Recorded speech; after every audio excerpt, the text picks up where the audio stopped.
পরে আসলেন মুআবিয়া রাদিয়াল্লাহু তাআলা মদিনায়। তখন ওখানকার খলিফা এসে জুমার খুতবা দিলেন। জুমার খুতবাতে উনি বললেন, মদিনার মানুষ শোনো, আমি মনে করি সিরিয়ার অর্ধসা গম সমমূল্য মদিনার 100 খেজুর, 100 খেজুরের দাম যা সিরিয়ার অর্ধসা গমের দাম তাই। সিরিয়ার গমের দাম কম আর মদিনার খেজুর কম দাম। অতএব সিরিয়ার অর্ধসা গম সমান 100 খেজুর মদিনা। কেউ যদি গম দেয় তাহলে অর্ধসা গম দিবে। জনগণ গ্রহণ করে নিল। বাস, ভালো তো, অর্ধেক হয়ে গেছে, ভালোই তো। তখন আবু সাঈদ খুদরি বলেন, জি না, রাসূলের যে যা করেছি তাই করবো, মাইশ তো যতদিন বেঁচে আছি। জনগণ বলল, কেন, মুআবিয়ার কথা চলবে না? তখন আবু সাঈদ খুদরি বলছেন, তিলকা কিমাতু মুআবিয়া, এটা হলো মুআবিয়ার মূল্য হিসেব করে এটা মুআবিয়া বলেছেন। এটা আমি লাখ ভালো হয় মুআবিয়ার কথা আমি জিন্দেগিতে কোনোদিন গ্রহণ করব না, সেটা আমি মানব না। দেশের প্রেসিডেন্ট, মুআবিয়ার কথা আমি গ্রহণ করব না, আমি তার কথা মানব না, এই কথা আবু সাঈদ খুদরি রাদিয়াল্লাহু তাআলা ঘোষণা দিলেন। আহলে হাদিস সেটাই পালন করে আসছে। নিজেকে হারিয়ে দিবেন না। আপনার নাম আহলে হাদিস মানে ফাঁসির মঞ্চে যেতে আছি হাত নিচে বাঁধবো না, তার নাম আহলে হাদিস। ফাঁসির মঞ্চে চলে গেল, চুপে আমি বলবো না, জোরে বল বুই, যা হবে হবে, তার নাম আহলে হাদিস। কেন আপনি পিছিয়ে হতে যাচ্ছেন? কে আপনাকে বলছে পৃথিবী উল্টে যাবে, আপনি আহলে হাদিসের নীতি থেকে ফিরে আসবেন না? সবসময় দিতে হবে, এটাই চূড়ান্ত, যতদিন বেঁচে আছি। ঈদের দিন বা ঈদের আগের দিন দিব, এটাই চূড়ান্ত, যা হবে হবে। পৃথিবী উল্টে যাক, তাতে আসে যায় না। আমি তো বলেছিলাম, কাবা ঘর সারা পৃথিবীর মানুষ যদি 3 ফুট পর করোনার কারণে দাঁড়াই, আমি আব্দুর রাজ্জাক বিন ইউসুফ যদি যখন দেহে শ্বাস আছে 3 ফুট পর দাঁড়াবো না, প্রয়োজনে একাই সালাত আদায় করবো ঘরে। মাস্ক পরবো না, করোনার কারণে মাস্ক পরবো না। মাস্ক পরবো এমনি ধুলাবালির জন্য, এখন পরবো, সেদিন পরবো না। মাস্ক দিয়ে আমি ভাগ্য বাড়াতে রাজি নই। মানুষ যদি সতর্ক হয়ে ভাগ্য বাড়াতে পারতো, তাহলে ফিউচার পার্কের মালিকও পারত। তারা দেশের পানি খায় না, তারপরে চলে গেছে। একটু কথা না। আজ জুমার খুতবায় সংক্ষিপ্ত সময়ে বক্তব্যের বিষয় এতিম ও প্রতিবেশী।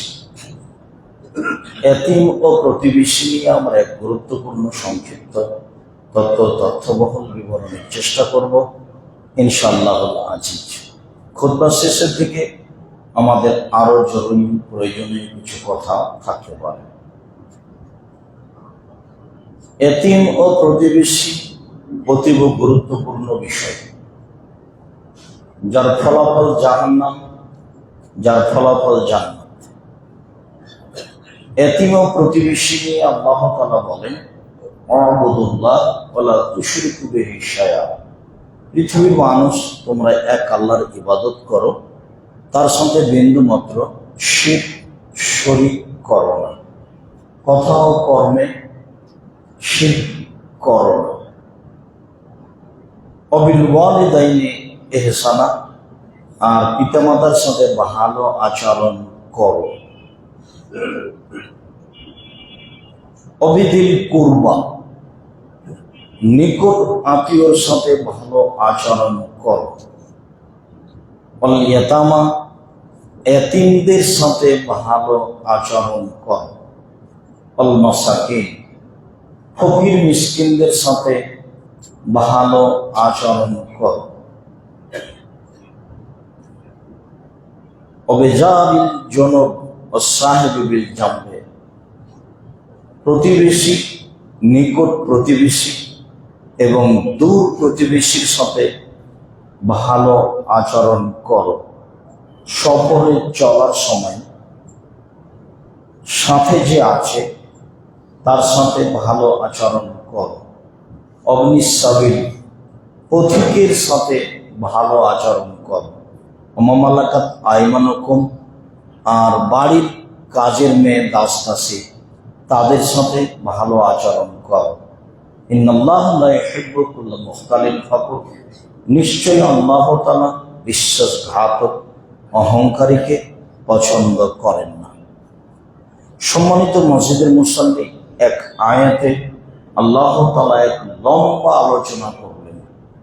তার 1 নম্বরে বললেন, আল্লাহর ইবাদত করো, তার সাথে শিরক করো না। আল্লাহর সাথে সদাচরণ হলো শিরক না করা। তাহলে পুরো আলোচনা হলো সদাচরণ। তো আল্লাহর সাথে একটা সদাচরণ করা লাগবে। সেটা কি? সেটা হলো শিরক না করা। মানুষ যখন শিরক মুক্ত থাকবে তখন ও আল্লাহ যেটা হক রাখে সেটা দিয়ে দিল। আল্লাহ আমাদের কাছে একটা অধিকার পাওনা পাই, সেটা হলো শিরক না করা। আমরাও একটা পাই, সেটা হলো শাস্তি না দেওয়া। ওটা বুখারী মুসলিমের হাদিস। তো আল্লাহ বলছেন যে আমারটা আগে দাও, আমি তোমাদেরটা দিয়ে দেবো। আমারটা আগে দিতে হবে, যেহেতু আমি সৃষ্টি করেছি। আমারটা দিয়ে দাও, আমি তোমাদেরটা দিয়ে দেবো। আমারটা হলো শিরক না করা, আর তোমাদেরটা হলো শাস্তি না দেওয়া। তো ঠিক আছে, কথাতে দ্বিমত কিছু নেই। তারপরে বললেন যে পিতামাতার সাথে সদাচরণ করো। মানুষ হিসাবে পৃথিবীতে আল্লাহর পরে ভালো আচরণের যে হক রাখে সে হলো পিতামাতা। যখন ছেলে মেয়ে হয়ে যায়, সংসার ভিন্ন হয়ে যায়, টাকা পয়সা ইনকাম করে, তখন পিতামাতা বাড়িতে অপ্রয়োজনীয় মানুষ হয়ে যায়, যার কোনো প্রয়োজন থাকে না। তার চলাফেরা, খাওয়া, কথাবার্তা আর ভালো লাগে না। আর যত বেশি বয়স হয় তত অপ্রয়োজনীয় কথা বলে। না বুঝে এক ছেলেকে ভালোবাসে, এক ছেলেকে খারাপ বাসে। না বুঝে মেয়েরাকে ভালোবাসে, ছেলেরাকে খারাপ বাসে। না বুঝেই করে এ কথাই ঠিক। তখন আসলে সে মূলত বুঝতে চায় না। আর অনেক সময় আমি বুঝেছি ঠিক, আমি ভুলটাকে ঠিক বুঝেছি, আমার বাপ ঠিকই বুঝেছে, ভুল বুঝেনি, কিন্তু পরিস্থিতিতে আর হয় না যে আমি তাকে সম্মান করব। যার কারণেই আল্লাহর পরে আল্লাহ যেটা রেখেছেন সদাচরণ হিসেবে, সেটা হলো পিতামাতা। তাতে তিনি বলেছেন যে তোমাদের পিতামাতাই হচ্ছে তোমাদের জাহান্নাম, তোমাদের পিতামাতাই হচ্ছে তোমাদের জান্নাত। তাতে তিনি বলেছেন পিতামাতাকে মূল্যায়ন, পিতামাতা পাওয়ার পরে যে ব্যক্তি জান্নাতে যেতে পারলো না সে একজন হতভাগা ব্যক্তি। অনেক কথাই বলেছেন। আসলে এই সময়ে পিতামাতাকে মূল্যায়ন করা খুবই কঠিন। তারপরে আল্লাহ তাআলা বললেন অবিদিল কুরবা, নিকট আত্মীয়র সাথে ভালো আচরণ কর। পৃথিবীতে সবচেয়ে নিকট আত্মীয় কে জানেন? ভাই। আমি তো মনে করছি ভাই নয়, মনে হয় যাদের সাথে বিবাহ শাদী হয়, ছেলের শাশুড়ি, মেয়ের শাশুড়ি, মেয়ের শ্বশুর, ছেলের শ্বশুর, জি না, সবচেয়ে নিকট আত্মীয় হলো ভাই। আর মনে রাখবেন, আপনার সংসার হলো আপনি, আপনার স্ত্রী, আপনার ছেলে মেয়ে। আপনার ভাই কিন্তু আপনার সংসারের সদস্য নয়। ও কিন্তু জমি সহ ভাগ নিয়ে নেবে, ও ভিন্ন আয় উপার্জন করবে। একটু 19-20 সালে গন্ডগোল লেগে যেতে পারে, এমনকি জমি জায়গা নিয়ে মামলা হয়ে যাবে। দুই ভাই দুই দিকে উঠবে কাঠগড়াই, আর জজ বসে আছে সামনে। অবাক কথা, যেটা আপনাদের চোখের সামনে মাঝে মধ্যেই ঘটে থাকে। কোন এক সময় বলছিলাম, আমাদের গ্রামে পিতা মারা যাওয়ার পরে ভাই ভাই গন্ডগোল হয়, জিনিসপত্র জমি জায়গা ভাগ হয়, তাতে ঢেঁকিটা কেটে ভাগ করে নিয়েছিলাম। ঢেঁকিটা কেটে যে ভাগ করে নিল তাতে কি হবে? কিন্তু বলছে যে নিব। মানে শয়তান তার মাথার উপরে জিদ চাপিয়েছে। এমনিতে আছে, তবে চাপাই নবাবগঞ্জের একটা ভাষা বলে ভাই ভাই ঠাই ঠাই। ওর সাথে একজন ভিন্ন পরিবার থেকে মহিলা এসেছে, ওর স্ত্রী। আপনার সাথে একজন ভিন্ন পরিবার থেকে এসেছে মহিলা, আপনার স্ত্রী। একটু কাজ দুজনের বেশি হলে কম হলে খেপে ওঠে। সবকিছুতেই রাতের তারা একরকম বলে, সকালে তখন ভাই ভাই আর মিল খায় না। ঘুম থেকে উঠে দেখে মাই আমার সবচেয়ে বড় শত্রু, আমার ভাই আমার সবচেয়ে বড় শত্রু। অমিল হতে হতে হতে অনেক দূরে চলে যায়। পৃথিবীতে দ্বিতীয় যার সাথে সদাচরণ করতে হবে বলে আল্লাহ উল্লেখ করেছেন সেটা হলো নিজ ভাই। ভাই বোন, বোন যদি বেড়ায়তের বাজারে বলে যে আমার বাপের যেটুকু ভাগ পাবো এখানে দিয়ে দে, আপনি তো খেপে উঠবেন, তো শ্বশুর বাড়ি তো ইয়াতে উত্তর বাড়ি নাই, তো শ্বশুর অত কিছু আছে, তুই এটুকু চাচ্ছিস কেন? সেটা আমি বুঝছি না, ভাগ আমাকে দিয়ে দাও, তো বলতেই পারে। তা আপোষ হওয়া কঠিন। এই হলো সবচেয়ে নিকট আত্মীয়। পৃথিবীতে এর চেয়ে আত্মীয় হিসেবে নিকট আত্মীয় নেই।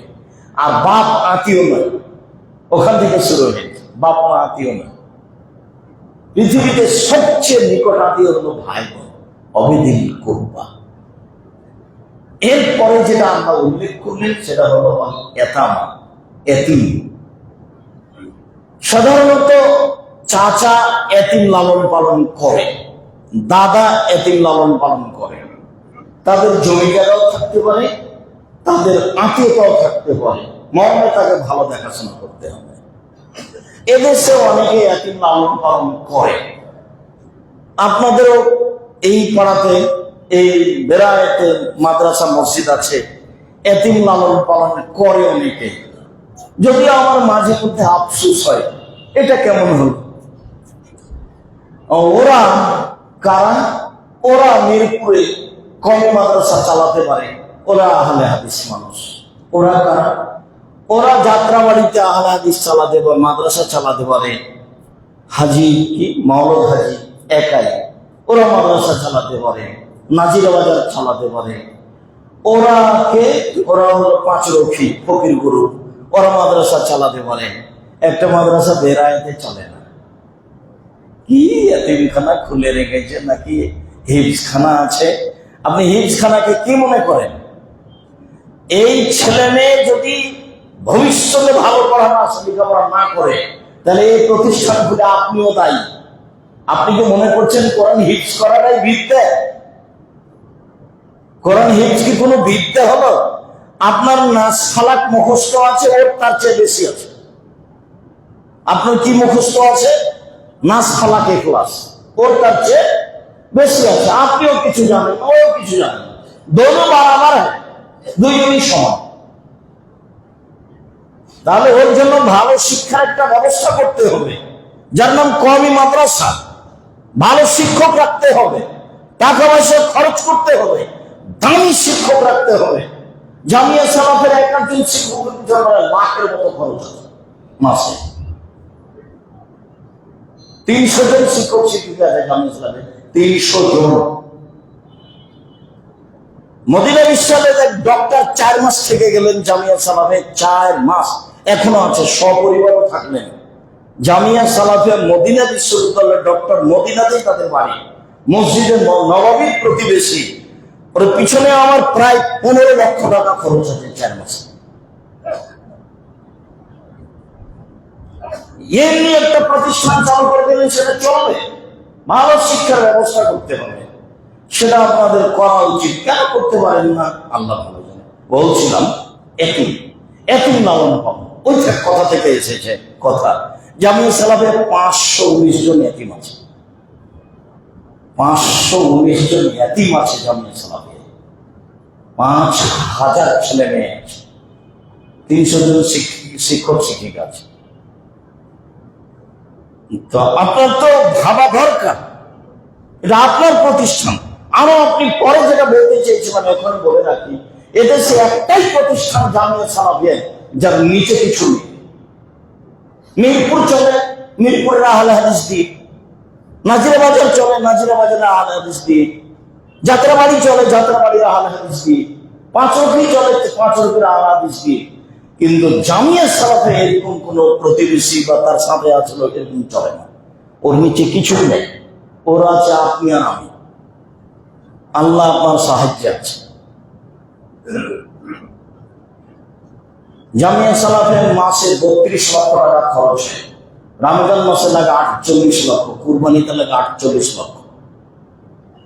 কিভাবে হয় সেটা আমার জানা নাই, তবে আমি দেখতে পাচ্ছি হচ্ছে। আরো এমনি খরচ আছে। প্রত্যেক দিন বিকালে লেবার মিস্ত্রি বিল 40,000 থেকে নিয়ে লাখের মতো আছে। প্রায় দিনই নিম্নে 40,000 আছে। প্রতিদিন বিকেলে প্রায় সব জমি কিনা, যেটা আপনার বাড়ির পাশে আছে 51 বিঘা প্রায় কিনা, যেটা আপনার রাজশাহীতে আছে প্রায় কিনা জমি, প্রায় 30 বিঘা সব কিনা। তো বলছিলাম এতিমের সাথে সদাচরণ হলো তাকে থাকতে খেতে দিতে হবে, ওর সাথে সদাচরণ। ফকির মিসকিনের সাথে ভালো আচরণ, তাকে ধমক দেওয়া যাবে না, তাকে গালি দেওয়া যাবে না। আপনি দেন, আমরা ভালো কথা বিদায় করেন, ঘোড়ায় চড়ে আসুক না হাতিতে চড়ে আসুক, চাইলে দিয়ে দিবেন, খেতে চাইলে খেতে দিবেন। যখন নিজে আগ্রহ সহকারে খাবার দিবেন খাওয়াবো, তখন সে যেন মুমিন পরেজগার, যার জন্য মানুষ আলেম ওলামাকে দাওয়াত দেয়। ওটা আল্লাহ রাসূলের কথা, যে তুমি তোমার খাদ্য পরেজগার মানুষকে খাও। তখন মানুষ মনে করে তো পরেজগার কে, হুজুর মাওলানা সাহেব, যার কারণে বেড়ায় রমাজান মাসে একদিনে 4-5 বাড়িতে দাওয়াত থাকে। ওরা হুজুরকে ভালোবাসে, ভালোবাসা ভালো, আমি ওই দুর্বল সাইডে যাইনি, ভালোবাসাই ভালো। আল্লাহ রাসূল বলছেন যে পরেজগার মানুষকে নিজের খাওয়া খাওয়াও। যখন তুমি নিজে খাওয়াবা কাউকে, তখন পরেজগার মানুষ হয় জানো। আর যে খেতে চেয়েছে, ও চোর হোক, চান্ডাল হোক, বদ হোক, শয়তান হোক, খেতে চেয়েছে আপনি দিবেন। হাত পেতেছে আপনার কাছে, আপনি দিবেন। দেওয়া হাত ভালো নেওয়া হাতের চেয়ে, বুখারী মুসলিমের হাদিস। হাত পেতেছে, কম হোক বের হোক, ধমক দিতে পারবেন না কোনো সময়। ও তার একটা হক আছে, লেখা, তার সাথে সদাচরণ। নিকট প্রতিবেশী, এটা মূল আলোচনা। নিকট প্রতিবেশী যার জন্য দূর প্রতিবেশী, একটা বাড়ির সাথে লেগে আছে আর একটা 5-7 বাড়ি পরে আছে। নিকট প্রতিবেশী এবং দূর প্রতিবেশীর সাথে সদাচরণ করতে হবে। প্রতিবেশীর সাথে সদাচরণে টিকে থাকা খুবই কঠিন। জমি লেগে গন্ডগোল লেগে যাচ্ছে, ও বলছে 6 ইঞ্চি আমার দিকে দখল করেছে, ও বলছে না তুমি আমার দিকে 12 ইঞ্চি দখল করে আছো, চলছে গন্ডগোল, মামলা চলছে। প্রতিবেশীর ছেলে এভাবে পানি চালিয়ে দিয়েছে, আর দেওয়ালে লেগে গেছে, তোমার ছেলে আমার দেওয়াল ভিজিয়ে দিল, নষ্ট করে দিল। আর একটু 19-20 দুই পরিবারের 2 মহিলা যখন ঝগড়া লেগে যাচ্ছে, তখন সবচেয়ে খারাপ কথা বলতে বললে জয়ী হবে। একবারে মনটাকে ঠান্ডা করে যখন 2-4টা গালি দিয়ে নিল, তখন ওর যে রাগ ভিতরে আছে ওটা ঠান্ডা হলো। অথচ কিছুই নয়, অথচ কিছুই না। প্রতিবেশীর সাথে টিকে থাকা খুবই কঠিন, যা ধারাবাহিক হাদিসে বোঝা যাবে। আল্লাহ রাসূল বলেছেন, সুখময় ওই 4টে জিনিস আছে তার এক নাম হলো ভালো প্রতিবেশী। সুখময় সে যার ভালো প্রতিবেশী। প্রতিবেশী কি জিনিস, যে আমার জীবন সুখময়, সব ছাড় দেয়। কিন্তু কি ভাই, আর 3 ফুট হলে যে আমার একটু বাড়িটা হতো, হ্যাঁ ঠিক আছে নিয়ে নেন। যে বলেন কি 3 ফুট মানে গায়ের জ্বর চাইলে দেবো না? ওদিকে শোনো, দেখেন রাস্তার উপর বাড়ি করে আছে, করবে, আপনাকে দেবে কি করে? কি সমস্যা ভাই? ছেলে খুব অসুস্থ, আর চুপ থাকে না, আমি তাকে এতে নিয়ে যাবো, হাসপাতালে নিয়ে যাবো, চিন্তা করেন না। এ হলো প্রতিবেশী। সব সময় সুবিধায় থাকে, তার নাম হলো প্রতিবেশী। আর একটু অসুবিধা হলে বলছে ঠিক আছে, ঠিক আছে, উচিত হয়েছে, জেলে গেছে তো উচিত হয়েছে। বেড়াইতের অবস্থা দেখে নির্বাচনে এদেরকে কবর দিয়েছে, এদের আচরণ বলে করে 3-4 ভাগে মানুষ বেড়ায়। আশ্চর্য কথা, আহমদীর সবাই একজন, সারা বেড়াইতের কোনো 7টা মানুষ কেউ না করে একজন আর একজনের বিরুদ্ধে এভাবে ঢুকে পড়ছে, একবারে মনে হচ্ছে একজন আর একজনকে খেয়ে ফেলবে। দলে বিভক্ত হয়ে নির্বাচন পৃথিবীতে সবচেয়ে নিকৃষ্ট খারাপ জিনিস। মানুষকে পশু প্রাণী হায়ানা করে দেবে। হায়ানা মানে যে সবচেয়ে হিংস্র প্রাণী, যেটা আপনি দেখতে পাচ্ছেন। আমি আব্দুর রাজ্জাক বিন ইউসুফ রায়াতে খুতবা দিতে আসবার মানে বলেন কি আপনি? আমি 90 সাল থেকে এখন পর্যন্ত কোনো অপ্রয়োজনীয় বাক্য বলিনি। প্রত্যেকটা বাক্যের পিছনে আমি 100% চ্যালেঞ্জ দিতে পারি। তবে আমি মানুষ, আমি ভুলে উঠতে। সদাচরণ প্রতিবেশীর সাথে সবচেয়ে মানুষের মধ্যে নির্বাচনী সত্যে সদাচরণকে ধ্বংস করেছে। একজন আর একজন জেল হাজতে দিতে বলতে খুশি। দূর প্রতিবেশীর সাথে সদাচরণ, নিকট প্রতিবেশীর সাথে সদাচরণ। তারপরে বললেন চলার সাথীর সাথে সদাচরণ। চলার সাথী কি? একটা অটো যাচ্ছে, তা আপনি ওই সামনে উঠতে যাচ্ছেন, তা আপনার হাতে ব্যাগ ছিল, উঠতে যাবেন, ওই অটো টান দিয়েছে, তখন ধাক্কা খেয়ে যে লোকটা অটোতে বসেছিল তার গায়ে গিয়ে পড়ে গেছে। তখন আপনাকে বলছেন চোখ নাই দেখো না? আরে অবাক কথা, এ কথা আপনি বললেন কেন? আপনি বললেন আচ্ছা আচ্ছা সমস্যা নেই, সমস্যা নেই, বসো বসো বসো বসো, এ কথা আপনি বললেন।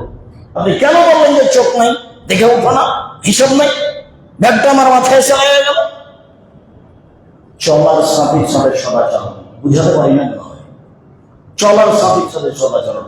আপনি দিন রাত দেখছেন উত্তরপাড়াতে রিক্সাওয়ালা একজন আর একজনের সাথে লেগে গেছে, এমন গালি দিল, যে গালি দিল একটু বড় আর একজনের সাথে লেগে গেছে, তখন ও একে গালি দিল, একবার হুয়া এ যা দিয়েছে ওই তা দিল। এমন গালি দিচ্ছে সে ভাষা আপনি আর ঢাকার ভাষা হোক আর যেটে হোক, আমরা সারাদিন চলছে, সারাদিন চলছে। চলার সাথী, চলার পথিক, গাড়িতে, ভ্যানে, রিক্সায়, পায়ে, সব জায়গাতেই সদাচরণ। কোরআন মাজিদের আয়াতের কথা বলছি তো, আল্লাহ বলছেন চলার সাথে যারা তাদের সাথে সদাচরণ করতে হবে। এক টাকা নিয়ে মারামারি লেগে গেছে, লেগুনাতে উঠেছেন উত্তরপাড়া, এখানে নামবেন, বলছে 15 টাকা দিতে হবে। বলো কি তুমি, সারা জীবন 12 টাকা দিয়ে আসছি না, 15 টাকা দিব মানে? 12 টাকা চেয়েছে, 10 টাকা দিয়ে আসেন, সেই কি পুরো ঝগড়া 2 টাকা 1 টাকার জন্য চলছে, যেটা আপনি দেখতে পাচ্ছেন। এর নাম হলো চলার সাথে, সাথীর সাথে সদাচরণ করতে হবে, এই কথা আল্লাহ বলে। অবিনিসাবিল, পথিকের সাথে সদাচরণ।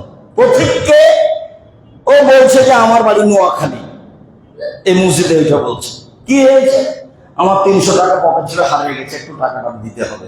তখন আমি বলছি ওরা টাকা মৃত্যু, ক্লিয়ার করে টাকা চাই, এ কথা আপনাকে বলতে হবে না।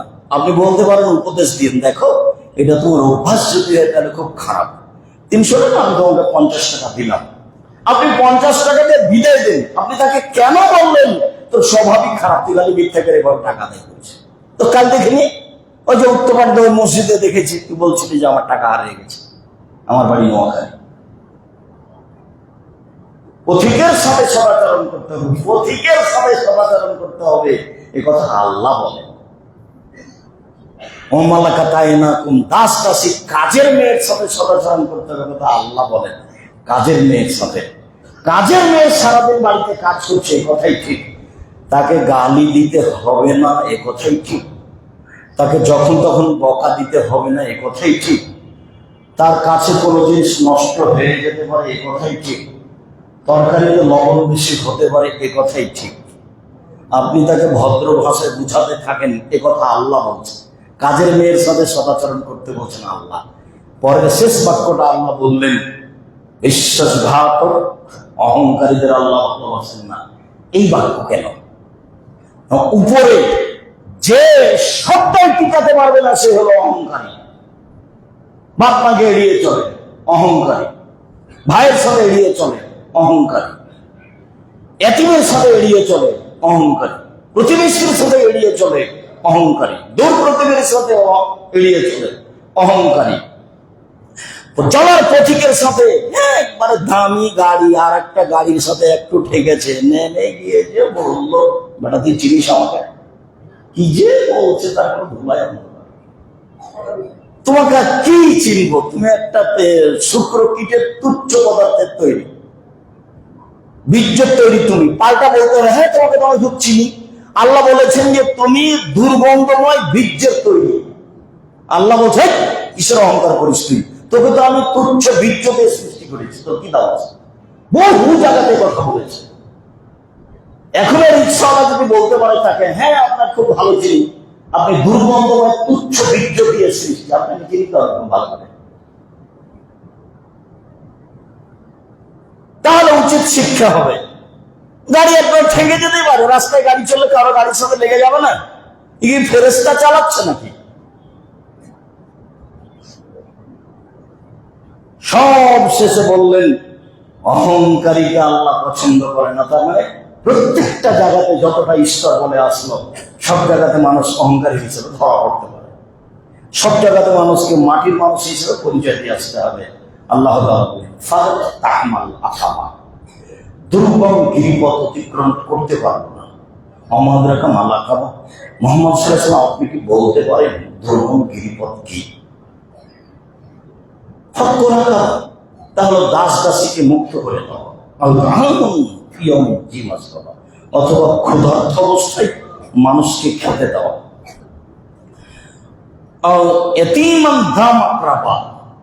নিকট আত্মীয় এতিমকে খেতে দেওয়া, মিসকিনান দাম আত্রাবা, ধুলোয় মলিন মাটির পড়ে আছে এই মিসকিনকে খেতে দেওয়া।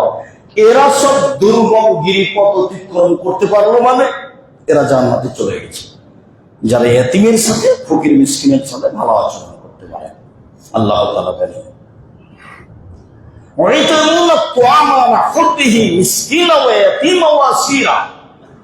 ওরা নিজের প্রয়োজন থাকলেও এতিম, বন্দি, ফকির মিসকিনকে খেতে দেয়, যার জন্য ওদের ব্যাপারে ধনী জান্নাত। আল্লাহ অনেক আয়াত এতিমের ব্যাপারে। আবু হুরায়রা রাদিয়াল্লাহু তাআলা আনহু বলেন, রাসূল সাল্লাল্লাহু আলাইহি ওয়াসাল্লাম বলেছেন, মান কানা ইউমিনু বিল্লাহি ওয়াল ইয়াউমিল আখির ফালিউকরিম জারাহু ফালা ইউদি জারাহু। যারা আল্লাহকে বিশ্বাস করে, পরকালকে বিশ্বাস করে, সে যেন প্রতিবেশীকে কষ্ট না দেয়। প্রতিবেশীকে কোনো সময় কষ্ট দিতে পারবে না। আয়েশা রাদিয়াল্লাহু তাআলা আনহা বলেন, লা তাযালু জিবরাইল ইয়াসিনি বিল জার। আল্লাহর নবী বলছেন, জিবরাইল খালি আসে আর বলে প্রতিবেশীর সাথে ভালো আচরণ করো। যখন তখন আসে আর বলে প্রতিবেশীর সাথে ভালো আচরণ করো। সকাল সন্ধ্যা জিবরাইল আসেন আর বলেন প্রতিবেশীর সাথে ভালো আচরণ করো। হাত্তা জানতো আল্লাহ সাইয়রসহ। ভাবখান দেখে মনে হচ্ছে যে কবে জিবরাইল বললেন প্রতিবেশীকে জমি ভাগ করে দাও। মানে প্রতিবেশীর সাথে এতবার ভালো আচরণ করতে বলছেন জিবরাইল। জিবরাইলের বলার ভাবখান মনে হচ্ছে যে কখন জিবরাইল বলবেন যে প্রতিবেশীকে কি দিয়ে দাও, জমি ভাগ করে দাও। আরে জমি তো ভাগ করে দেবো ছেলে মেয়েকে। তো জিবরাইল যেভাবে বলছেন দিন রাত এসে বলেন, তাতে আমার মনে হচ্ছে, আল্লাহ নবী বলছেন, আমার মনে হচ্ছে কবে যে বলে যে জমি ভাগ দিয়ে দিতে হবে প্রতিবেশীকে। এমন ভাবে বাড়ি করেছে, প্রতিবেশী যদি দেওয়াল উঠায় তার মিস্ত্রি ঢুকতে পারবে না মধ্যে দিয়ে। প্রতিবেশী যেন আর কাজই না করতে পারে, ওইভাবে প্রাচীর ভাঙা আছে। এখন এইটুকু তো আমি দেখছি আপনার ইয়েতে হাঁটাবো, বীরহাটাবো, রূপগঞ্জে সবাই রাস্তার উপরে বাড়ি করেছে, প্রাচীর দিয়েছে, আর প্রাচীরের বাইরে গাছ লাগিয়েছে। প্রাচীরে তো তুমি রাস্তার উপরে দিয়েছো, তো তার বাইরে গাছ লাগায় না কি করে? আমি অনেকদিনই বলি 24 ঘন্টার মধ্যে সব গাছ কেটে ফেলে দিতে হবে, প্রাচীর ভেঙে দিতে হবে। রাসূল সাল্লাল্লাহু আলাইহি ওয়াসাল্লাম বলেছেন যেখানে রাস্তা নিয়ে গন্ডগোল, সেটা যা আছে তার ডবল হবে, এবং একমাত্র রাস্তার কারণেই বাড়ি ঘর ভেঙে দেওয়া যায়। এটা আল্লাহ রাসূলের কথা। কঠিন ব্যাপার। রাস্তার সাথে কোনো আপোষ নেই। রাস্তার বিষয়টিকে খুব শক্তভাবে রাসূল সাল্লাল্লাহু আলাইহি ওয়াসাল্লাম দেখেছেন। রাস্তাতে বসতে নিষেধ করেছেন।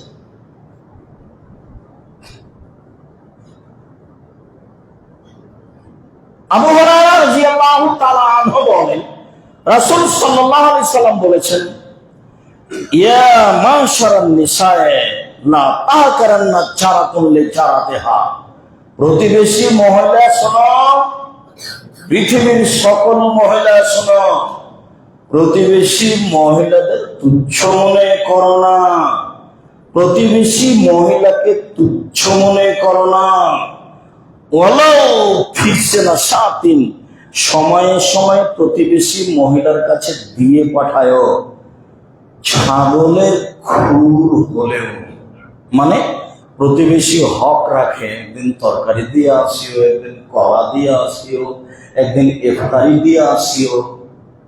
পৃথিবীর প্রতিবেশী মহিলা শোনো, মহিলাকে বলছে, পৃথিবীর প্রতিবেশী মহিলা শোনো, প্রতিবেশী মহিলাকে তুচ্ছ মনে করো না। অল্প থেকে অল্প হলেও দিতে থাকো, কম থেকে কম হলেও দিতে থাকো। এই আদেশের পরে আয়েশা রাদিয়াল্লাহু তাআলা আনহা বলেন, আল্লাহর নবী, ইন্নাল জারাইনে, আমার দুইজন প্রতিবেশী আছে, এলা আইয়িহিমা উহদি, আমি কিছু হাদিয়া দিতে চাচ্ছি। তো দুইজনকে তো একসাথে দিতে পারবো না, তো আমি দিব কাকে? একসাথে 4-5 জনকে দিলে থাকতে হবে না। দুইজন প্রতিবেশীকে আয়েশা একসাথে দিতে পারবেন না। বলছে, আপনি যেভাবে বললেন তো প্রতিবেশীকে কিছু দেওয়াই লাগে, তো আমার যে দুইজন প্রতিবেশী, আমি এখন কি করব? তখন আল্লাহ রাসূল বলছেন, এলা আকরাবে হিমা মিনকে বাওয়ান, দুইজনের মধ্যে যার বাড়ির দরজা তোমার কাছে তাকে আগে দাও। যার বাড়ির দরজা তোমার বাড়ির কাছে তাকে আগে দাও, তারপরের টাকা আর একদিন দিও। কথা মনে হয় বুঝাতে পারি না। যখন সারা পৃথিবীর মহিলাকে বললেন, প্রতিবেশী মহিলাকে তুচ্ছ মনে করো না, কম থেকে কম হলেও দিও। আয়েশা রাদিয়াল্লাহু আনহা বলছেন, আমার দুইজন প্রতিবেশী আছে, তা আমি তো কিছু দিতে চাচ্ছি, কাকে দিব? আল্লাহ রাসূল বললেন না যে দুইজন কি দাও, বললেন যে তোমার দরজা, বাড়ি থেকে যার দরজার কাছে তাকে দাও। আবু যার গিফারি রাদিয়াল্লাহু তাআলা আনহু বলেন, রাসূল সাল্লাল্লাহু আলাইহি ওয়াসাল্লাম একদা বললেন, আবু যার, ইজা তাবাখতা মারাকাতান ফাকসির মাহারা ওয়া তাহাত জিরান। আবু যার গিফারি, শোনো, যখন তুমি তরকারি রান্না করবে তখন একটু পানি বেশি করে দিও, তা দিয়ে প্রতিবেশীকে একটু তরকারি দিও। আমাদের দেশে যদি তরকারিতে পানি বেশি দেয়, একটু দিয়ে হয়ে যায়, বেশি হলে তো স্বাদ কমবে। এখন প্রতিবেশীকে যদি এই তরকারি দিয়ে পাঠান, আর প্রতিবেশী একটু ধনী মহিলা হয়, ঠিক দিয়ে পাঠায়, ফেলে দেখো তো ড্রেনে, মুখে দিয়ে তাকে তিতা লাগুক আর মিঠা লাগুক, মুখ খুলতে পাবে না। তুমি ওটা রেখে দাও, ছাগলকে খাওয়াই, কিন্তু তুমি ওই খালি বাটিটা ফেরত দিও না, তোমার ভালো তরকারিটা ওই বাটিতে দিয়ে পাঠাও। আল্লাহ নবী বলছেন, পৃথিবীতে যেটা আমার উপর উপকার করেছে প্রতিদিন হিসেবে, আমি সেটা পরিশোধ করে দিয়েছি আবু বকর ছাড়া। যেহেতু আবু বকরটা আমি মুহাম্মদ সাল্লাল্লাহু আলাইহি ওয়াসাল্লাম পারিনি, ওটা আল্লাহ বিচারের মাঠে আমার পক্ষ থেকে দিয়ে দেবে। আমি মানুষ হিসেবে আবু বকর আমার উপরে যা করেছে আমি তা পালন করতে পারি, তো যেটা বাকি থেকে গেছে সেটা কে দিবে? আমার পক্ষ থেকে আল্লাহ আবু বকর সিদ্দিককে দিয়ে দিবে। তা আপনার স্ত্রী, ওর প্রতিবেশী গরিব মানুষ, একটু তরকারি দিয়েছে, লবণ বেশি হয়ে যায়, এভাবে যেভাবে দিয়ে ওভাবে বলবো কেন? না শিখতে দিয়ে বলতে পারবে না, মুখ খুলতে পারবে না, বলে দিয়ে ঠিক আছে তুমি রেখে দিও, পরে ছাগলকে খাওয়াও বা একটা কিছু করিও, এখন তোমার ভালো তরকারির বাটিতে একটু দিয়ে দাও। তুমি তো ভালো, সবাই জানে, তোমার কথা তো সবাই বলে, তুমি কৃপণ হয় না। সম্মানিত মসজিদের মুসল্লি, দিনী মুসলিম ভাই বোন, এতিম ও প্রতিবেশী, আলহামদুলিল্লাহ ওয়াহদা, সালাতু ওয়াসসালামু আলা মান লা নাবিয়্যা বা'দা, এতিম ও প্রতিবেশী। আবু হুরায়রা রাদিয়াল্লাহু তাআলা আনহু বলেন, রাসূল সাল্লাল্লাহু আলাইহি ওয়াসাল্লাম বলেছেন, লা ইয়ামনু আহাদুকুম চারাহু ওয়া ইয়াগরিজা খাসাবাতান ফি জিদারিহি, একজন প্রতিবেশী আর একজন প্রতিবেশীর দেওয়ালে একটা কাঁটা গাড়তে চাচ্ছে, কাপড় শুকাবে সেই জন্য, পুঁতে দিতে চাচ্ছে, সেই জন্য বাধা না দেয়। প্রতিবেশীর একটা প্রাচীর আছে, তো প্রতিবেশী বলছে, ভাইজান আমি আপনার প্রাচীরের টিনটা উঠাতে চাচ্ছি, এখানে রান্না করবো সেই জন্য। আরে বলেন কি, আমার এই প্রাচীরে আপনি কালি করবেন? না না না, খবরদার টিন লাগাবেন না, এ মানুষই নয়, শয়তানে।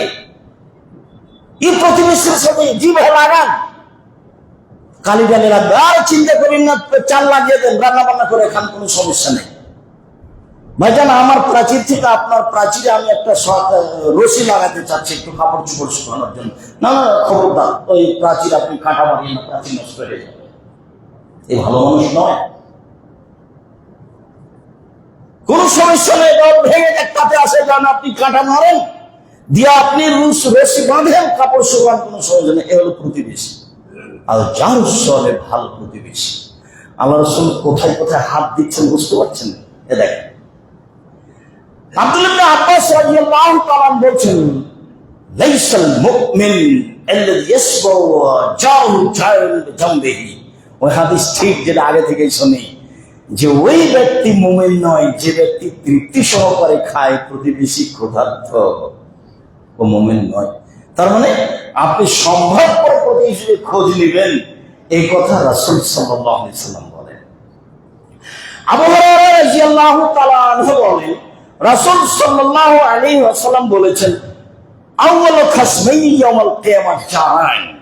বিচারের মাঠে প্রথম যে হবে তর্ক ঝগড়া, তা হলো দুই প্রতিবেশী। বিচার আল্লাহ যে করবেন প্রথমে, তার দুই প্রতিবেশী। দুই প্রতিবেশীর বিচার প্রথমে হবে। ইবাদত বন্দেগী পরে, হজ উমরা পরে। প্রথম যেটা মানুষের বিচার হবে সেটা হলো দুই প্রতিবেশী। মানুষের জীবনে মানুষ চলাচল করতে লেগে প্রথম যেটা বিচারের মাঠে মানুষের বিচার হবে সেটা দুই প্রতিবেশী। আমি তো মনে করি মসজিদে যারা আছেন, যারা অনলাইনে জানতে পারছেন, যারা সময়ের গতিতে বুঝলেন, তাদেরকে অনুরোধ জানাচ্ছি, আপনি জিন্দেগিতে আমি কোনদিন প্রতিবেশীর বিরুদ্ধে মুখ খুলবেন না। আপনার লস হচ্ছে, ক্ষতি হচ্ছে। আব্দুল রাজ্জাক সাহেব কত ভালো মানুষ, তা প্রতিবেশীকে যে জিজ্ঞাসা করতে হবে, উনি যেখানে বসবাস করেন। ভালো মানুষকে প্রতিবেশী দিয়ে ধরা পড়বে। দেখেন ধারাবাহিক একটার পর একটা আসছে। প্রথম বিচার হলো দুই প্রতিবেশী। প্রতিবেশীকে উপেক্ষা করে, প্রতিবেশীকে জেল হাজতে দিয়ে, প্রতিবেশীর ক্ষতি করে নিজেকে মনে করবেন না আজ আমি প্রতি বছর হজ করছি, আমি ভালো মানুষ, আমি আজ এর 5 পয়সা দাম নেই। আব্দুল্লাহ ইবনে মাসউদ রাদিয়াল্লাহু তাআলা আনহু বলেন, কালা রাজুল ইয়া রাসূলুল্লাহ কাইফা আন আ'লাম আন্নী ইজা আহসানতু আও ইজা আসাতু। আল্লাহর নবী, আমি যে ভালো মানুষ এটা কিভাবে বুঝবো? খুব ভালো করে খেয়াল করবেন। মসজিদের মুসল্লি কেউ আপনারা হেলাম দিয়ে বসে থাকবেন না, কেউ ঘুমাবেন না। মহিলারা যারা আছেন আপনাদেরকে বলছি, আজান দেওয়ার পরে খুতবা শেষ হওয়া পর্যন্ত মুখ খুলবেন না, একবারে টোটালি মুখ বন্ধ। আর নিজের কোনো গল্প করবেন না, সবসময় প্রস্তুত হয়ে থাকবেন। আর অন্তত আমি আপনার দিনী ভাই, আমি আব্দুল রাজ্জাক বিন ইউসুফ যেদিন আসবো, আমার পক্ষ থেকে আন্তরিকভাবে অনুরোধ থাকছে, আপনি আসবেন, আপনার স্ত্রী আসবে, আপনার ভাই আসবে, আপনার বোন আসবে, আপনার আত্মীয় স্বজন আসবে, সবাই আসবেন। আপনার কিছু না কিছু আমি উপকার করবই করবো ইনশাআল্লাহ। আমি আপনার সাথে দৃঢ় অবগত। আমি যে ভালো মানুষ এটা আমি কিভাবে জানবো? একজন সাহাবী বলছেন আমার নবীকে, আমি যে খারাপ মানুষ এটা আমি কিভাবে জানবো? এটা তার জিজ্ঞাসা। আল্লাহ নবী, আমি যে ভালো মানুষ সেটা আমি কিভাবে জানবো বলুন তো আল্লাহ রাসূল? আমি যে খারাপ মানুষ সেটা কিভাবে জানবো? ও, তুমি কিভাবে জানবা? এই যা সামিতা মিন জিরানিকা ইয়াকুলুনা আনতা হাসানতা ফাকাদ আহসানতা।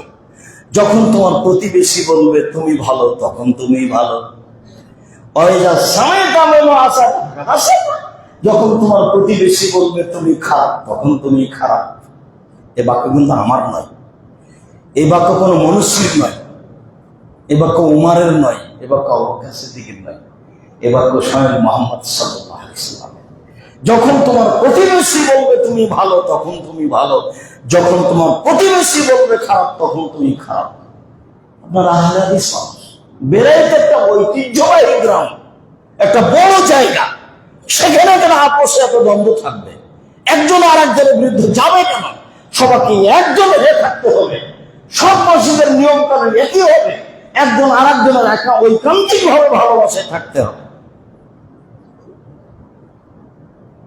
গোটা একটা মসজিদ থেকে অসুবিধা হলে আর একটা মসজিদে যা টাকা পয়সা সহযোগিতা করবে।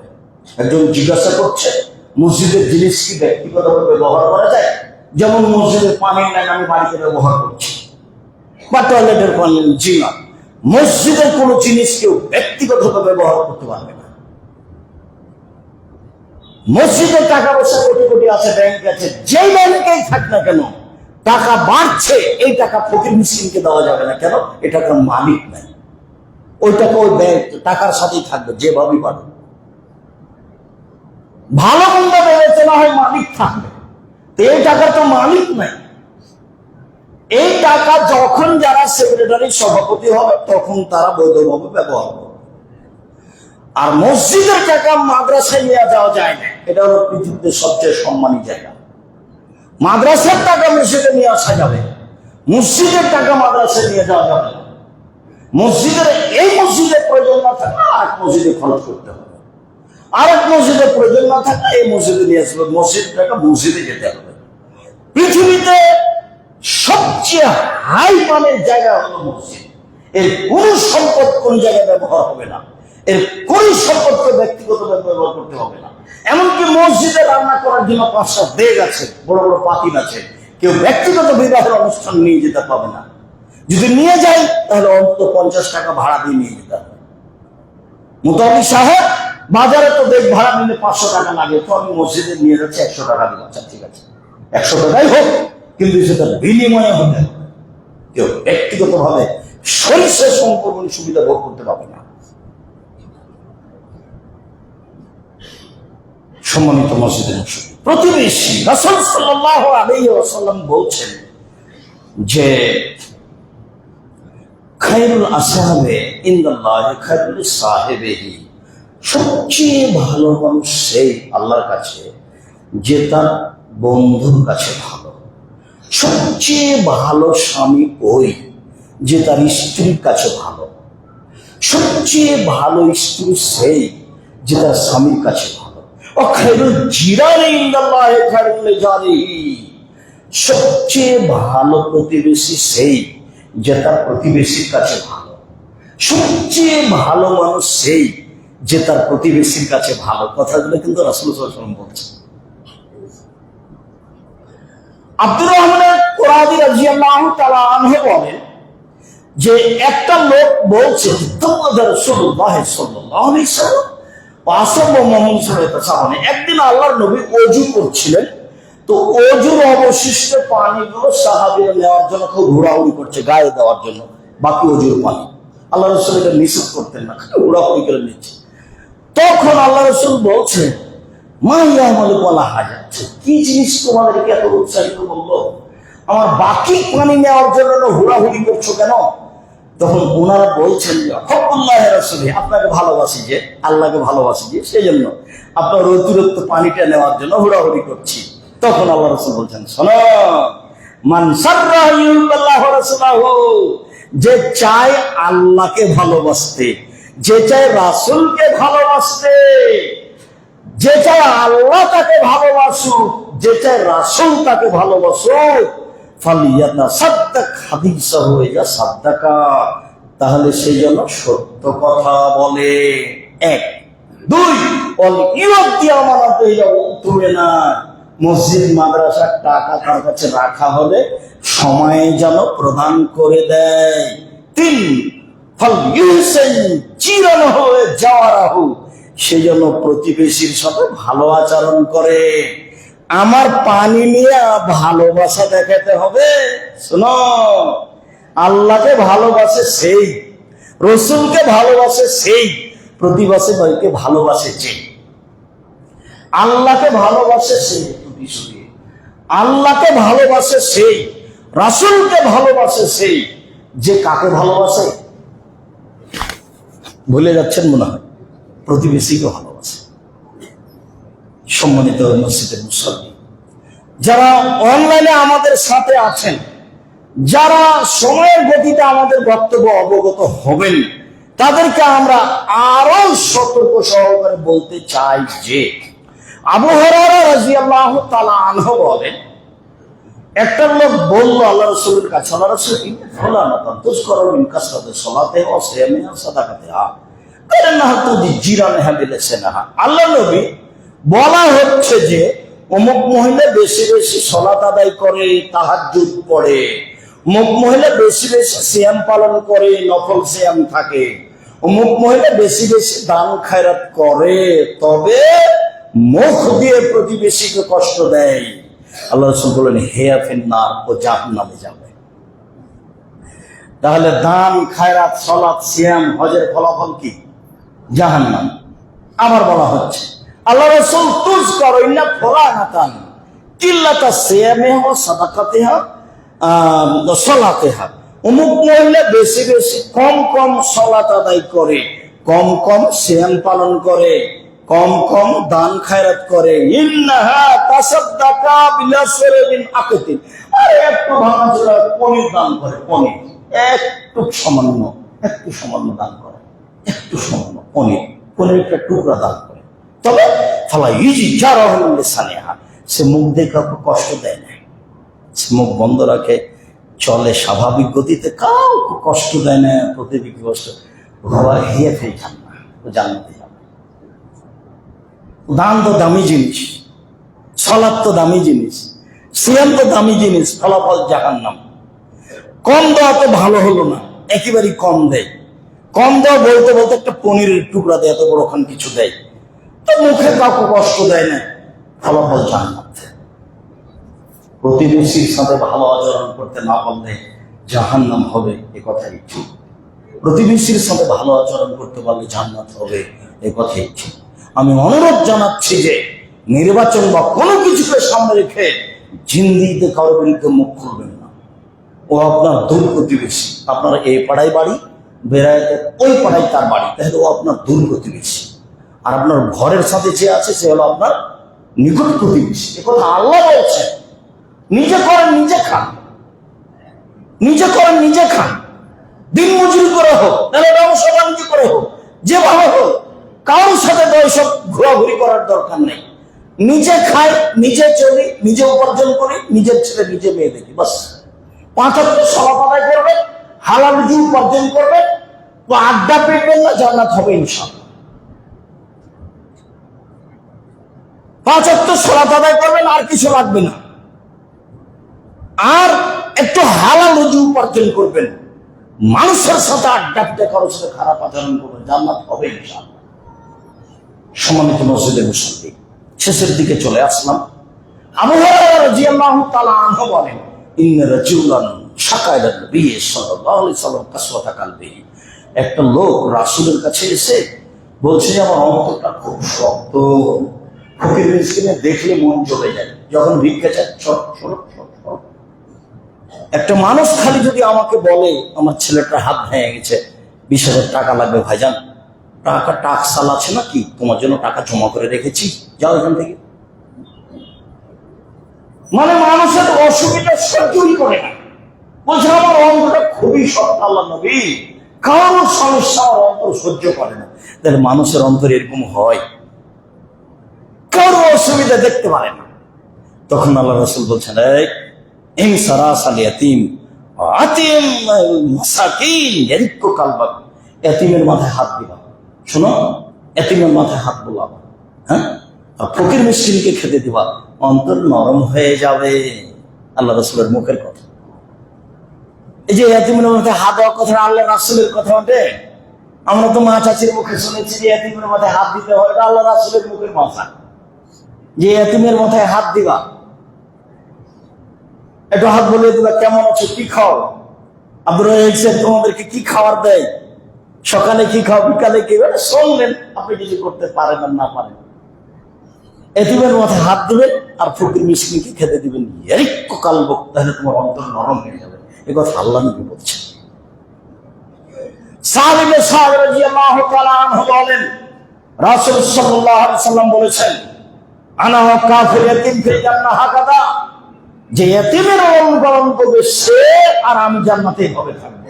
ওয়াসারা বিশাবাব অবস্থা, এই তর্জনীয় মধ্যমতা দিয়ে আনন্দ ইশারা করে দেখেন, এই শোনো, যে ব্যক্তি এতিমের লালন পালন করবে সে আর আমি জান্নাতে এইভাবে থাকবো, তখন এই দুটো আঙ্গুলকে একসঙ্গে জমা করলে তবে ফার্মাটা বাইন হবে, একটু দূরের মধ্যে খাতা রাখলে একটু। আবার যখন বলেছেন যে যদি দুটা মেয়ের লালন পালন করে, দুটা মেয়ে দুটা বেটি পড়াশোনা করে বিবাহ শাদী দিয়ে দেয়, ওই বাপ আর আমি জান্নাতে একসাথে থাকবো, তখন ওই আঙ্গুল দুটো দেখে যখন ওটা জমা করে দিয়েছে। তার মানে মেয়ে লালন পালন এতিমের চেয়ে দামি ব্যাপার। মানুষ তো একটা দুইটা মেয়ে হলে মন খারাপ, তিনটা দিতে হয় বউ তালাক দিতে হবে। দাদিয়ে বলছে বউ তালাক দিয়ে দে, আর মা বলছে কি করবি বেটা, বউ নাই এটা রাখিস না। তিনটা মেয়ে হয়ে গেল, যে আর ছেলে হবে না মনে হয়, যেটা নেবে সেটা পেয়ে হবে, বেটি হবে, একে বাপ দেবে আর একটা বিয়ে হবে। মানে জাহেলিয়াত, এই নাম হলো জাহেলিয়াত। শিক্ষা দীক্ষা সব লোক পেয়েছে, সব গান বাজনা বাদ্যযন্ত্র নিয়ে ব্যস্ত। বিবাহ যখন লাগছে তখন এমন বাজনা বাজছে, ওর সাত মিটিয়ে বাজনা বাজিয়ে মনে হয় না যে আর আহলে হাদিস।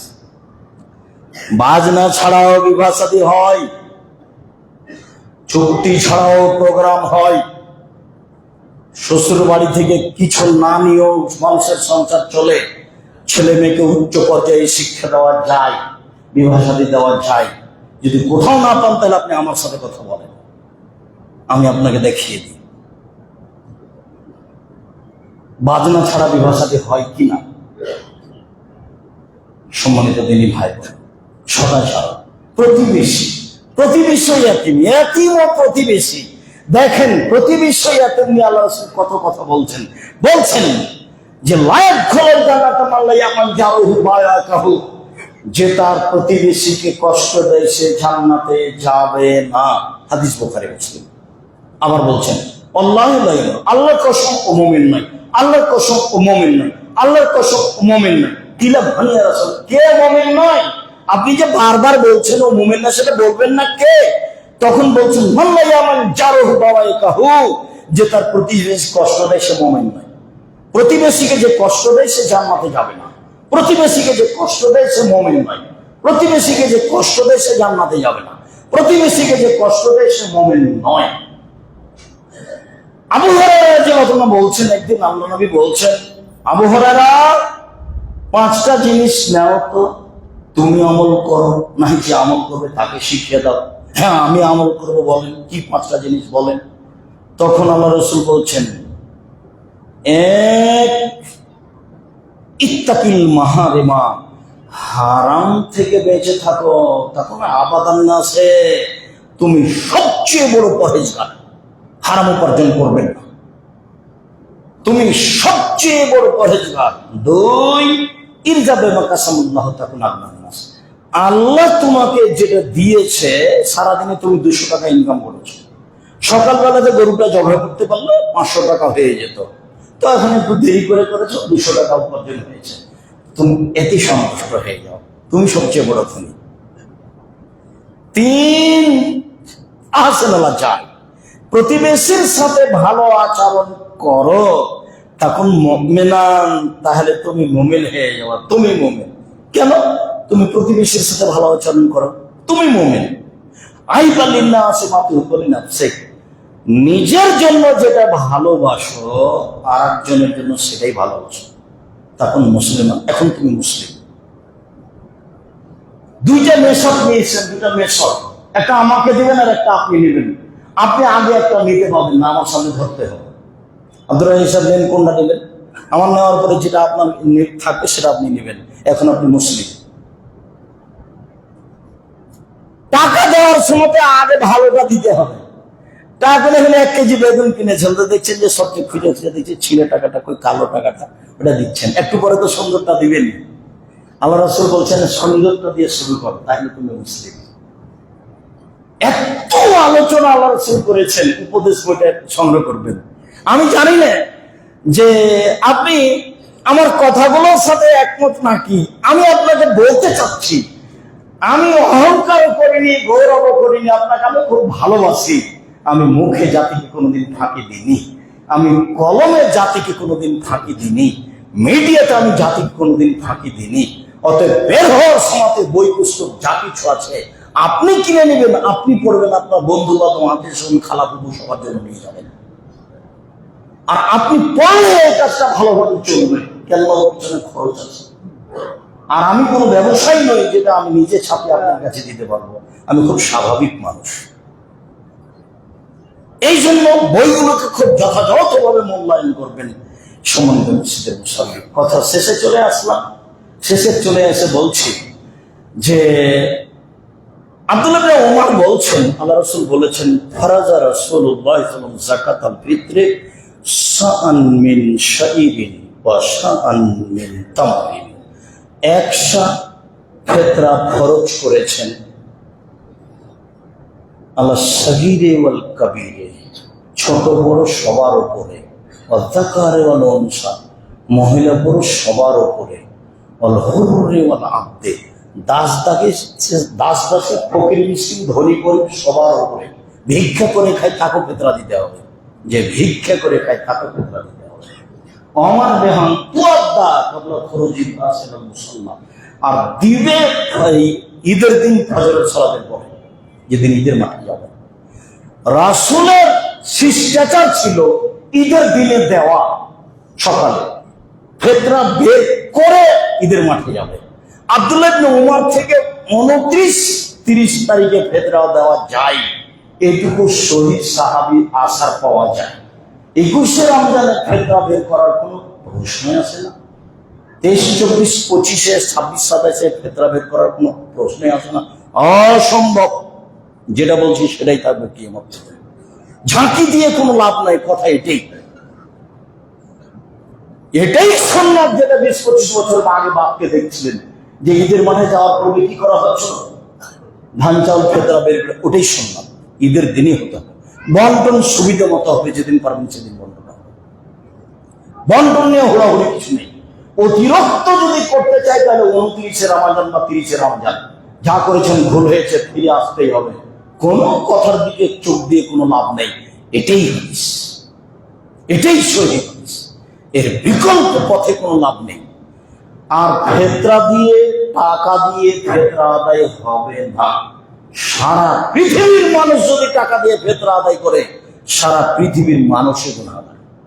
আবু সাঈদ খুদরি রাদিয়াল্লাহু তাআলা আনহু বলছেন, আমি চিরদিন ফিতরা শস্য দিয়ে দিয়েছি, যতদিন বেঁচে থাকবো ততদিন দিব। মুআবিয়া রাদিয়াল্লাহু তাআলা সিরিয়ার প্রেসিডেন্ট। মুআবিয়া খুব বুদ্ধিমান মানুষ ছিলেন, আজীবন মুহাম্মদ সাল্লাল্লাহু আলাইহি ওয়াসাল্লামের সাথে যুদ্ধ করেছেন। জীবন বাজি রেখে মুহাম্মদ সাল্লাল্লাহু আলাইহি ওয়াসাল্লামের সাথে যিনি যুদ্ধ চালিয়ে গেছেন, তিনি হচ্ছেন মুআবিয়া রাদিয়াল্লাহু তাআলা আনহু। বুদ্ধিমান, সচেতন মানুষ, বংশ বড়, হুঁশিয়ার মানুষ। যে কোনো মূল্যে মুহাম্মদ সাল্লাল্লাহু আলাইহি ওয়াসাল্লামকে ধূলিসাৎ করে দিবে, এরকম পরিকল্পনা যার ছিল, সেই হচ্ছে মুআবিয়া রাদিয়াল্লাহু তাআলা আনহু। মুআবিয়া রাদিয়াল্লাহু তাআলা শেষ পর্যন্ত মুসলমান হয়েছিলেন। ওমর বুঝতে পারছিলেন মুআবিয়ার বুদ্ধি বিবেচনা, তাই মুআবিয়াকে একটা দেশ ছেড়ে দিয়েছিলেন, তুমি তার প্রেসিডেন্ট। সম্মানী মানুষকে সম্মান দিতে হবে, নাহলে ও থাকতে পারবে না। ওকে একটা ভালো পদে রাখতে হবে, নাহলে আপনার বিরুদ্ধে যাবে, নাহলে পালাবে, নাহলে আপনার ক্ষতি করবে। সম্মানী মানুষকে সম্মান দিতে হবে, এটা ওমর ফারুক বুঝতে পেরেছিলেন। তো এক সময় অনেকদিন পরে আসলেন মুআবিয়া রাদিয়াল্লাহু তাআলা মদিনায়। তখন ওখানকার খলিফা এসে জুমার খুতবা দিলেন। জুমার খুতবা উনি বলেন, মদিনার মানুষ শোনো, আমি মনে করি সিরিয়ার অর্ধসা গম সমমূল্য মদিনার 100 খেজুর। 100 খেজুরের দাম যা, সিরিয়ার অর্ধসা গমের দাম তাই। সিরিয়ার গমের দাম দামি গম, আর মদিনার খেজুর কম দাম। অতএব সিরিয়ার অর্ধসা গম সমান 100 খেজুর মদিনা। কেউ যদি গম দেয় তাহলে অর্ধসা গম দিবে। জনগণ গ্রহণ করে নিল, বাস ভালো তো, অর্ধেক হয়ে গেছে, ভালোই তো। তখন আবু সাঈদ খুদরি বলেন, জি না, রাসূলের যে যা করেছি তাই করবো, মাইশ তো যতদিন বেঁচে আছি। জনগণ বলল, কেন মুআবিয়ার কথা চলবে না? তখন আবু সাঈদ খুদরি বলছেন, তিলকা কিমাত মুআবিয়া, এটা হলো মুআবিয়ার মূল্য হিসাব। মূল্য হিসাব করে এটা মুআবিয়া বলেছেন। এটা আমি লাখ ভালো ভালো মুআবিয়ার কথা আমি জিন্দেগিতে কোনোদিন গ্রহণ করব না। সেটা আমি মানবো না। দেশের প্রেসিডেন্ট মুআবিয়ার কথা আমি গ্রহণ করবো না, আমি তার কথা মানবো না, এই কথা আবু সাঈদ খুদরি রাদিয়াল্লাহু তাআলা ঘোষণা দিলেন। আহলে হাদিস সেটাই পালন করে আসছে। নিজেকে হারিয়ে দিবেন না, আপনার নাম আহলে হাদিস মানে ফাঁসির মঞ্চে যেতে আছি হাত নিচে বাঁধবো না, তার নাম আহলে হাদিস। ফাঁসির মঞ্চে চলে গেল, চুপে আমি বলবো না, জোরে বলবই, যা হবে হবে, তার নাম আহলে হাদিস। কেন আপনি পিছিয়ে হতে যাচ্ছেন? কে আপনাকে বলছে পৃথিবী উল্টে যাবে আপনি আহলে হাদিসের নীতি থেকে ফিরে আসবেন না? সবসময় দিতে হবে, এটাই চূড়ান্ত, যতদিন বেঁচে আছি। ঈদের দিন বা ঈদের আগের দিন দিব, এটাই চূড়ান্ত, যা হবে হবে। পৃথিবী উল্টে যাক, তাতে আসে যায় না। আমি তো বলেছিলাম কাবা ঘর সারা পৃথিবীর মানুষ যদি 3 ফুট পর পর করোনার কারণে দাঁড়াই, আমি আব্দুর রাজ্জাক বিন ইউসুফ যদি যখন দেহে শ্বাস আছে 3 ফুট পর পর দাঁড়াবো না, প্রয়োজনে একাই সলাত আদায় করবো ঘরে। মাস্ক পরবো না, করোনার কারণে মাস্ক পরবো না। মাস্ক পরবো এমনি ধুলাবালির জন্য, এখন পরবো, সেদিন পরবো না। মাস্ক দিয়ে আমি ভাগ্য বাড়াতে রাজি নই। মানুষ যদি সতর্ক হয়ে ভাগ্য বাড়াতে পারতো, তাহলে ফিউচার পার্কের মালিকও পারত। তারা দেশের পানি খায় না, তারপরে চলে গেছে। এই তো কথা নয়। ভাগ্যের উপরে বিশ্বাস করতে হবে, শরীরের বিশ্বাস, সম্মানিত মুসল্লি, বিষয়গুলি বিবেচনা করবেন। আমি আপনার দিনী ভাই, আপনি আমার দিনী ভাই, আপনি আমার দিনী বোন। আপনাদেরকে আমি রাসূলের পদ্ধতি অনুযায়ী চলার জন্য আন্তরিকভাবে অনুরোধ জানাচ্ছি। আর যখন আমি আসবো, তখনই জামিয়া সালাফ একটু মাথায় করে আসবেন। আব্দুর রহিম সাহেব আসছেন, এই জনগণের এই জুমা মসজিদের খুতবা, যখন যেখানে খুতবা দিতে গেছি, এটাই হলো জামিয়া সালাফের সম্ভব। কাজে আমি আপনার কাছে এসেছি, আপনি কখনো এটা ভাববেন না যে আমি এমনি চলে যাবো। যখন আমি আসবো, তখন আপনি মনে করবেন যে আমি জামিয়া সালাফের জন্য যাচ্ছি। এটা আপনার মাথায় থাকা উচিত। জামিয়া সালাফি হাদিসের বিশাল সম্পদ, বৃহৎ সম্পদ। আল্লাহ তুমি আমাদের কবুল করো। আল্লাহ আমাদের যারা মারা গেছে, তুমি তাদের কবর শাস্তি মাফ করো। আমরা যারা অসুস্থ, তুমি তাদের আরোগ্য দান করো। আমরা যারা বেঁচে আছি, তুমি তাদেরকে তোমার রাসূলের পদ্ধতি অনুযায়ী চলার তৌফিক দান করো। তোমার দরবারে এই জন্য দাবি দেওয়া দোয়া রেখে আজকের জুমার খুতবা এখানে শেষ করলাম। আল্লাহ